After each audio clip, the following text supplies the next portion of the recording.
இந்திய தாய் நாடு ஆங்கிலேயர்களிடம் அடிமைப்பட்டு கிடந்த காலம் 18ஆம் நூற்றாண்டில் வெள்ளைக்கார துரைகளை எல்லாம் பந்தாடி சிவன் மலைக்கும் சென்னி மலைக்கும் இடையே கோலோச்சிய மாமன்னர் தீரன் சின்னமலையின் காலத்தில் அவரது ஒற்றர் படை தளபதியாக விளங்கியவர் மாவீரன் பொல்லான். ஈரோடு மாவட்டம் அரச்சலூர் அருகே உள்ள மெல்லமங்காபாளையம் கிராமத்தில் பிறந்த பொல்லான் சிறு வயது முதலே போர் பயிற்சிகளில் ஆர்வம் செலுத்தியவர்.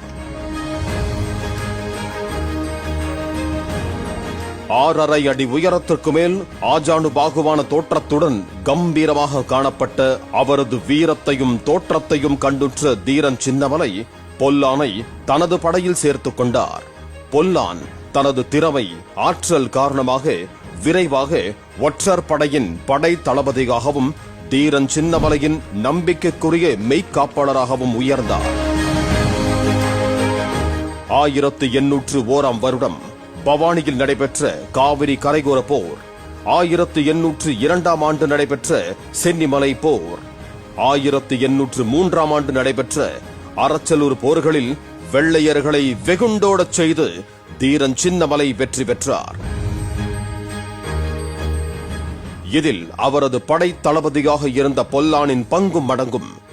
ஒற்றனாக மாறு வேடத்தில் ஆங்கில படைக்குள் ஊடுருவி அங்கிருந்த நம்மவர்கள் மூலம் ஆங்கிலேயர்களின் போர் தந்திரங்கள், ஆயுத படைபலம் மற்றும் சதித்திட்டங்களை முன்கூட்டியே அறிந்து வந்து தீரன் சின்னமலையிடம் தெரிவித்ததால் போருக்கு வந்த ஆங்கிலேயர்களை தீரன் சின்னமலையின் படையினர் அடித்து ஓடவிட்டதாக வரலாற்று நூல்கள் தெரிவிக்கின்றன.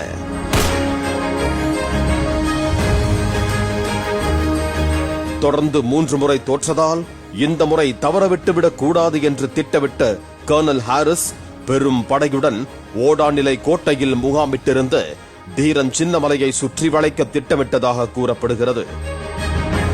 இதனை பொல்லான் முன்கூட்டியே தீரன் சின்னமலைக்கு தெரிவித்ததுடன் இந்த முறை கர்னல் ஹாரிஸை எதிர்ப்பது நமக்குத்தான் உயிர் சேதத்தை அதிகம் விளைவிக்கும் என்றதால் தீரன் சின்னமலை அங்கிருந்து புறப்பட்டு சென்றார். இது தெரியாமல் கர்னல் ஹாரிஸ் கோட்டைக்குள் நுழையும் போது கோட்டை வெற்றிடமாக காணப்பட்டது. நாம் வருவது எப்படி தெரிந்தது? எப்படி தீரன் சின்னமலை முன்கூட்டியே சென்றார் என்பது தெரியாமல் குழம்பி போன கர்னலுக்கு ஒற்றர் படை தளபதி பொல்லான் அனுப்பிய துப்பு பற்றிய தடயம் கிடைத்தது.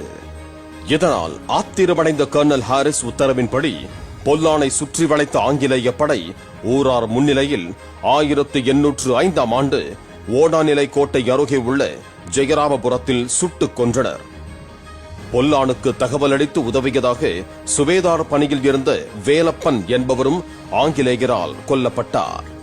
தீரன் சின்னமலைக்கு ஒற்றர் படை தளபதியாக இருந்து ஆங்கிலேயர்களுடன் தீரத்துடன் போராடிய பெருமைக்குரிய மாவீரன் பொல்லான் நினைவாக அவரது பிறந்த ஊரான மெல்லமங்கபாளையத்தில் 4,90,00,000 ரூபாய் மதிப்பில் முழு உருவச் சிலையுடன் கூடிய மணிமண்டபத்தை தமிழக அரசு அமைத்து கௌரவப்படுத்தி இருக்கிறது.